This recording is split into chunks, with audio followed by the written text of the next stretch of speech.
सभी बच्चों का मैं मधुमाला स्वागत करती हूँ हमारी आज की कक्षा में। बच्चों, आज हम कक्षा 9 की हिंदी पाठ्य पुस्तक क्षितिज से के काव्य खंड से आपके लिए जो कविता लेके उपस्थित हुई हूँ उसका शीर्षक है बच्चे काम पर जा रहे हैं और जिसके कवि हैं राजेश जोशी जी। तो बच्चों, जैसा कि आप लोगों ने शीर्षक सुना कि बच्चे काम पर जा रहे हैं, लेकिन बच्चे कौन से काम पे जा रहे हैं, उनका असली काम क्या है, इसी बात की चर्चा राजेश जोशी जी ने इस कविता में की है, जिसकी चर्चा हम करेंगे आज। तो कविता पर चलने से पूर्व हम पहले कवि परिचय जान लेते हैं।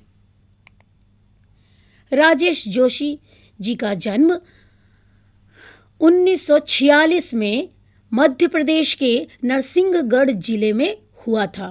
उन्होंने शिक्षा पूरी करने के बाद पत्रकारिता शुरू की और कुछ सालों तक अध्यापन भी किया।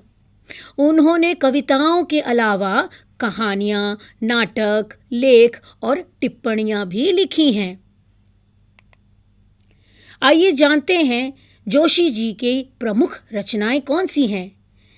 एक दिन बोलेंगे पेड़, मिट्टी का चेहरा, नेपथ्य में हंसी और दो पंक्तियों के बीच, ये उनकी प्रमुख रचनाएं हैं। अब जानते हैं उनके पुरस्कारों के बारे में।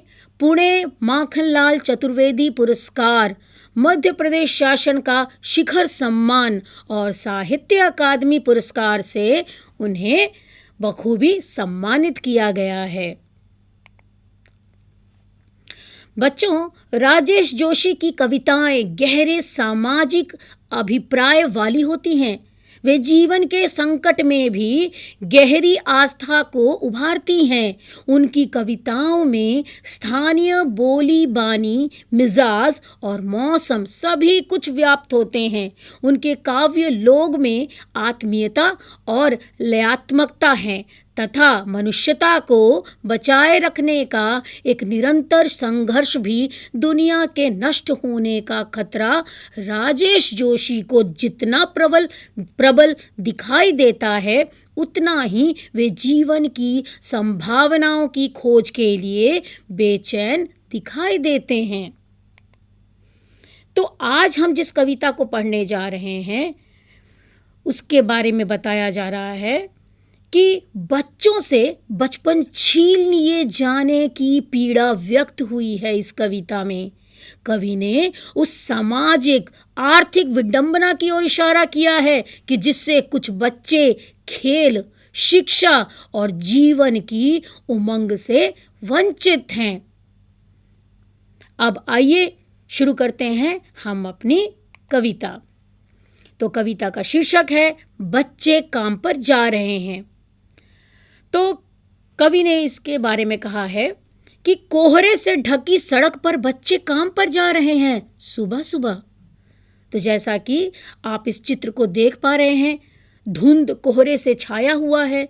यहाँ पर आप देख पा रहे हैं कि कुछ बच्चे भी जा रहे हैं खुली सड़क पर इस धुंध में। तो यहाँ पर कवि का आशय क्या है, वो किस घटना की ओर या किस विषमता की ओर समाज की हमें इशारा करना चाहते हैं, आइए जाने इसका भावार्थ। कवि राजेश जोशी जी ने हमारे समाज में मौजूद बाल मजदूरी की समस्या को दिखाया है और हमारा ध्यान इस समस्या की ओर आकर्षित करने की कोशिश की है। कवि ने प्रथम पंक्तियों में ही लिखा है कि बहुत ही ठंड का मौसम है और सुबह सुबह का वक्त है, चारों तरफ कोहरा छाया हुआ है, सड़कें भी कोहरे से ढकी हुई हैं। तो बच्चों, जैसा कि कवि ने बताया, उनकी नज़र पड़ी होगी कि ठंड का मौसम है, पूरा जो सड़क है वो सुनसान है। फिर ऐसे ठंड के मौसम में क्यों कुछ बच्चे मजबूरीवश कहीं जा रहे हैं। कहाँ जा रहे हैं? क्योंकि यहाँ पर बाल श्रमिकों की ओर ध्यान खींचने की कोशिश की गई है कवि द्वारा। तो इसी बात का उल्लेख उन्होंने इन पंक्तियों में किया है। आगे बढ़ते हैं। कवि ये भी कहते हैं कि इतनी ठंड में भी छोटे छोटे बच्चों को कोहरे से ढकी सड़क पर चलते हुए अपने अपने काम पर जाने के लिए ये बच्चे मजबूर हैं, क्योंकि उन्हें अपनी रोजी रोटी का इंतज़ाम करना है। कोई बच्चा कारखाने में मजदूरी करता है तो कोई चाय की दुकान में काम करने के लिए मजबूर है, जबकि इन बच्चों की उम्र तो अभी खेलने कूदने की है। तो जैसा कि कवि ने हमें बताया कि छोटे छोटे बच्चे सड़क पर इतनी ठंड के मौसम में जाते हुए जब दिखाई देते हैं तो कवि सोचता है कि भूख भी बड़ी अजीब चीज़ होती है। अपनी रोजी रोटी के लिए छोटे छोटे बच्चे कहाँ जा रहे हैं? काम करने के लिए जा रहे हैं। कोई मजदूरी करने के लिए जा रहा है तो कोई किसी छोटे चाय की दुकान पे काम करता होगा। आप इस चीज़ का अनुभव स्वयं भी कर सकते हैं। जब आप कहीं पर घूमने जाते हैं तो आप देख सकते हैं कि हालांकि ये कानूनन जुर्म है, फिर भी आज भी ये कहीं ना कहीं पर दिखाई दे ही जाती है। आगे की पंक्तियों में कवि हमें कह रहे हैं कि बच्चे काम पर जा रहे हैं। हमारे समय की सबसे भयानक पंक्ति है ये। भयानक है, इसे विवरण की तरह लिखा जाना चाहिए, इसे सवाल की तरह। काम पर क्यों जा रहे हैं बच्चे? तो बच्चों, यहाँ पर इन पंक्तियों में कवि का कहने का अर्थ है कि जितना आसान ये बोलने में लगता है उतना होता नहीं है। हमें तो यह प्रश्न समाज से प्रश्न के रूप में पूछना चाहिए कि आखिर काम पर क्यों जा रहे हैं बच्चे। आइए जानते हैं इसका भावार्थ। कवि ने समाज में व्याप्त बाल मजदूरी जैसे समस्या पर चिंतन करते हुए कहा है कि हमारे समय की सबसे भयानक बात है ये कि छोटे छोटे बच्चों को काम पर जाना पड़ रहा है। पर इस बात को हम जिस सरलता से कह रहे हैं यह कवि को और भयानक लग रहा है, जबकि हमें इसकी ओर ध्यान देना चाहिए और ये जानना चाहिए, पता लगाना चाहिए कि पढ़ने लिखने की उम्र में बच्चों को अपना पेट पालने के लिए यूं काम पर क्यों आखिर जाना पड़ रहा है। हमें समाज से एक प्रश्न की तरह पूछना चाहिए कि इन छोटे बच्चों को काम पर क्यों जाना पड़ रहा है, जबकि इनकी उम्र अभी खेलने कूदने की और पढ़ने लिखने की है। तो यहाँ पर कवि स्वयं समाज के सामने एक प्रश्न चिन्ह प्रस्तुत कर देते हैं कि ये मत बोलो कि बच्चे काम पर जा रहे हैं, इसे एक प्रश्न के रूप में पूछो कि बच्चे आखिर काम पर क्यों जा रहे हैं, क्योंकि उनका असली काम तो होता है पढ़ाई लिखाई करना, खेल कूद करना, एक जिम्मेदार नागरिक बनना। लेकिन यहाँ पर क्या देख रहे हैं कवि देख रहे हैं कि छोटे छोटे बच्चे अपना भरण पोषण करने के लिए इतनी ठंडी में जो धुंध से पूरा छाया हुआ है, आखिर वो बच्चे ठिठुरते हुए कांपते हुए काम पर क्यों जा रहे हैं। आगे बढ़ते हैं। क्या अंतरिक्ष में गिर गई है सारी गेंदें? क्या दीमकों ने खा लिया है सारी रंग बिरंगी किताबों को? क्या काले पहाड़ के नीचे दब गए हैं सारे खिलौने?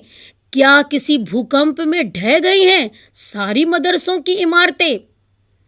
तो यहाँ पर आप देख सकते हैं कि कवि इन पंक्तियों में ये बता रहे हैं, हमसे ही सवाल पूछ रहे हैं, हम अर्थात समाज से, कि क्या ऐसा हो गया। तो इस तरह की जो प्रश्न चिन्ह है वो हमारे सामने प्रस्तुत कर रहे हैं। तो आइए जानते हैं इसका भावार्थ।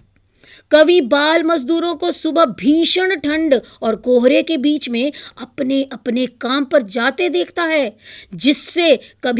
जिससे क्या होता है कि कवि को हताशा एवं निराशा से वह भर जाता है। इसी कारणवश कवि के मन में कई तरह के सवाल उठने लगते हैं। कवि को यह समझ में नहीं आ रहा है कि आखिर क्यों यह बच्चे अपना मन मार कर इतनी सुबह सुबह ठंड में काम पर जाने के लिए विवश हैं। कवि सोचता है कि क्या खेलने के लिए सारी गेंदें खत्म हो चुकी हैं? क्या आकाश में चली गई हैं सारी गेंदें?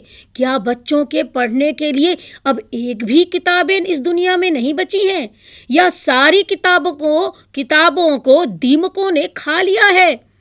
क्या बाकी सारे खिलौने कहीं किसी काले पहाड़ के नीचे दब गए हैं, जो अब इन बच्चों के लिए कुछ भी नहीं बचा है? इन बच्चों को पढ़ाने वाले मदरसों एवं विद्यालय क्या भूकंप में टूट चुके हैं, जो ये बच्चे पढ़ाई लिखाई खेल कूद को छोड़ करके अब काम पर जा रहे हैं? तो कवि ने एक भयानक सच्चाई बाल श्रमिकों से जुड़ी हुई ये हमें बताने की चेष्टा की है कि जब क्या ये सारी चीज़ें हो गई हैं, क्या अंतरिक्ष में सारी गेंदें चली गई, क्या ऐसा हो गया, क्या किताबें को ऐसा हो गया, क्या इसको ऐसा हो गया? तो ये सारे प्रश्न पूछने का असली मकसद है कि ये हम सबके सामने सवाल खड़ा कर रहे हैं कि जब ये सारी चीज़ें हैं तो फिर बच्चे आखिर काम पर क्यों जा रहे हैं? क्योंकि उनको तो पढ़ाई लिखाई करना चाहिए, उनको तो खेल कूद करना चाहिए, है ना? आगे बढ़ते हैं। क्या सारे मैदान, सारे बगीचे और घरों के आंगन खत्म हो गए हैं एकाएक? एकाएक का अर्थ होता है अचानक। तो यहाँ फिर से उन्होंने समाज की यही विषमता है कि वह इन सब गंभीर समस्याओं पर कवि लोगों का ध्यान केंद्रित करना चाहते हैं। तो यहाँ पर कवि कहते हैं कि क्या बच्चों के खेलने की सारी जगह खत्म हो चुकी है? ये सारे मैदान जहाँ बच्चे खेलते थे, सारे बगीचे जहाँ पहले बच्चे खेला करते थे, सारे घरों के आंगन जो क्या सारे खत्म हो गए हैं, जो इन बच्चों के पास अब कुछ भी नहीं बचा है, इसीलिए ये सुबह सुबह काम पर जा रहे हैं। फिर से उन्होंने समाज पर कटाक्ष करते हुए यह प्रश्न किया है। उन्होंने कहा है कि क्या घरों के आंगन, क्योंकि ज़्यादातर छोटे बच्चे हैं वो आंगन में ही खेला करते हैं, जितने भी बाग बगीचे हैं बच्चे वहाँ पर पार्क में, बगीचों में घूमने खेलने जाया करते हैं। तो कवि ने ये पूछा है कि क्या आंगन, बाग बगीचे ये सारी जगहें खत्म हो चुकी हैं? अगर नहीं, कुछ उनके लिए क्या खेलने का कोई स्थान नहीं बचा है कि अब बच्चे काम पर जा रहे हैं? अगर वो काम पे जाएंगे तो खेलेगा कौन? तो इस तरह का प्रश्न चिन्ह उन्होंने समाज के सामने प्रस्तुत किया है। आगे देखते हैं पंक्तियों में। तो फिर बचा ही क्या है इस दुनिया में? कितना भयानक होता अगर ऐसा होता। भयानक है, लेकिन इससे भी ज़्यादा यह कि है सारी चीज़ें हस्ब मामूल, अर्थात जैसी थी वैसी ही हैं। ठीक है, तो यहाँ पर कवि कह रहे हैं कि इस दुनिया में अब कुछ लगता है बच नहीं गया है। ठीक है, जो चीज़ें सारी खत्म हो गई थी, क्या वो चीज़ें सचमुच में ख़त्म हो गई है? इसलिए बच्चों के पास कुछ भी खेलने घूमने करने के लिए नहीं बचा है, इसलिए वो काम पर जा रहे हैं। तो इस तरह का प्रश्न उन्होंने हमारे सामने रखा है। आइए जानते हैं इसका भावार्थ। कवि का कहना है कि अगर ये सच में ऐसा होता है तो वह कितनी भयानक बात है, और इस दुनिया के होने का तो कोई अब अर्थ ही नहीं रह गया। परंतु कवि को इससे भी ज़्यादा भयानक तब लगता है जब उसे याद आता है कि बच्चों के खेलने कूदने की सारी चीज़ें उपलब्ध हैं और उसके बाद भी बच्चे काम पर जाने के लिए विवश हैं। इसी कारण कवि हताश एवं निराश हो जाता है। कवि अपनी इन पंक्तियों के द्वारा समाज में चल रहे बाल श्रम की ओर हमारा ध्यान खींचने में पूरी तरह से सफल होते हैं। कवि के अनुसार बचपन, खेलकूद, पढ़ाई लिखाई एवं बच्चों के विकास का समय होता है। इस वक्त उन पर कोई भी किसी भी तरह का बोझ या जिम्मेदारी नहीं होनी चाहिए। आगे बढ़ते हैं। आगे की पंक्तियों में कहा है जोशी जी ने कि पर दुनिया की हजारों सड़कों से गुजरते हुए बच्चे, बहुत छोटे छोटे बच्चे काम पर जा रहे हैं। तो जैसा कि बहुत ही सरल शब्दों में इन्होंने सरल भाषा में ये बता दिया गया है कि दुनिया में हज़ारों सड़क हैं, वहाँ से छोटे-छोटे बच्चे सभी अपने काम पर जा रहे हैं। वास्तव में वो क्या कहना चाहते हैं? कवि की सोच ये है कि दुनिया में स्थित सभी खेल खेलने कूदने की जगह एवं चीज़ें क्या ख़त्म हो गई हैं और इसीलिए बच्चे काम पर जा रहे हैं।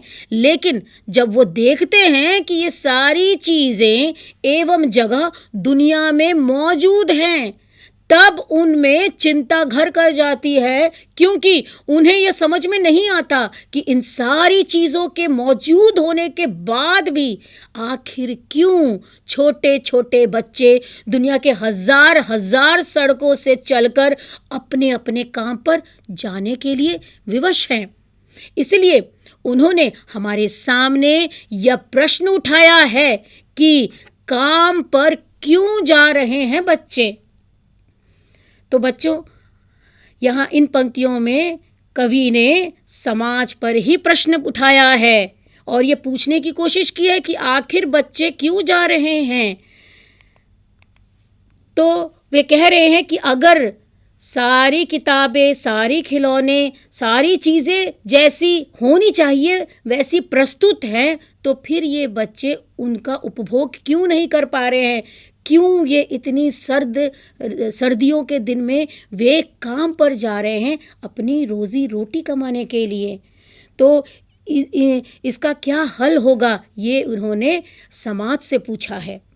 तो उम्मीद करती हूँ कि आप लोगों को बच्चे काम पर जा रहे हैं यह कविता भली भांति समझ में आ गई होगी। बढ़ते हैं इसके प्रश्न उत्तर की तरफ। बच्चों को काम पर जाना धरती के एक बड़े हादसे के समान क्यों है? आखिर कवि ने ऐसा क्यों कहा कि बच्चों का काम पर जाना धरती के लिए एक बड़ा हादसा है? आइए जानते हैं इसका उत्तर। बच्चों का काम पर जाना एक बड़े हादसे के समान इसलिए है क्योंकि खेलने कूदने और पढ़ने लिखने की उम्र में काम करने से बाल श्रमिकों का भविष्य नष्ट हो जाता है। इससे एक और जहां शारीरिक विकास अवरुद्ध हो जाता है यानी रुक जाता है, वहीं उनका मानसिक विकास भी यथोचित ढंग से नहीं हो पाता है। ऐसे बच्चे जीवन भर के लिए और कुशल श्रमिक बनकर रह जाते हैं और इससे उनके द्वारा समाज और देश के विकास में उनके द्वारा जो योगदान दिया जाता था वो नहीं मिलता है, जिससे प्रगति की दर मंद पड़ जाती है। अगला प्रश्न है, बच्चों को किस समय और कहां जाते हुए देखकर कवि को पीड़ा हुई? तो जैसा कि इन पंक्तियों में बताया गया था कि सर्द रातों का मौसम है और सुबह सुबह ढकी हुई सड़कें हैं कोहरे सी, तो आखिर कवि ने उन सर्द के मौसम में ऐसा क्या देख लिया जिससे उन्हें पीड़ा हुई? उत्तर जानते हैं। बच्चों को कड़ी सर्दी में सवेरे सवेरे कोहरे से ढकी सड़क पर जाते हुए देखकर कवि को पीड़ा हुई। यह बच्चे कारखाने और अन्य स्थानों पर बाल मजदूरी करने जा रहे थे। खेलने कूदने की उम्र में बच्चों को काम पर जाता हुआ देखकर कवि को पीड़ा हुई। अगला प्रश्न हमारे समक्ष है, तो फिर बचा ही क्या है इस दुनिया में? ये जो वाक्य हैं, ऐसा प्रश्न कवि कब और क्यों करता है? आइए जानते हैं इसका उत्तर। कवि ऐसा प्रश्न तब करता है जब देखता है कि बहुत छोटे छोटे बच्चे काम पर जाने को विवश हैं। कवि सोचता है कि बच्चों के खेलने और पढ़ने के दिन हैं। क्या किताबें, खिलौने, गेंदें, विद्यालय आदि सभी नष्ट हो चुके हैं? अगर हो चुके हैं, यदि हाँ, तो दुनिया में जीने के लायक अब कुछ भी नहीं बचा है। तो बच्चों, यहाँ पर मैं समझती हूँ कि अब अंत होता है हमारे प्रश्न उत्तर का, और ये आशा करती हूँ कि आप लोगों को बच्चे काम पर जा रहे हैं इस कविता को आप भली भांति समझ गए होंगे।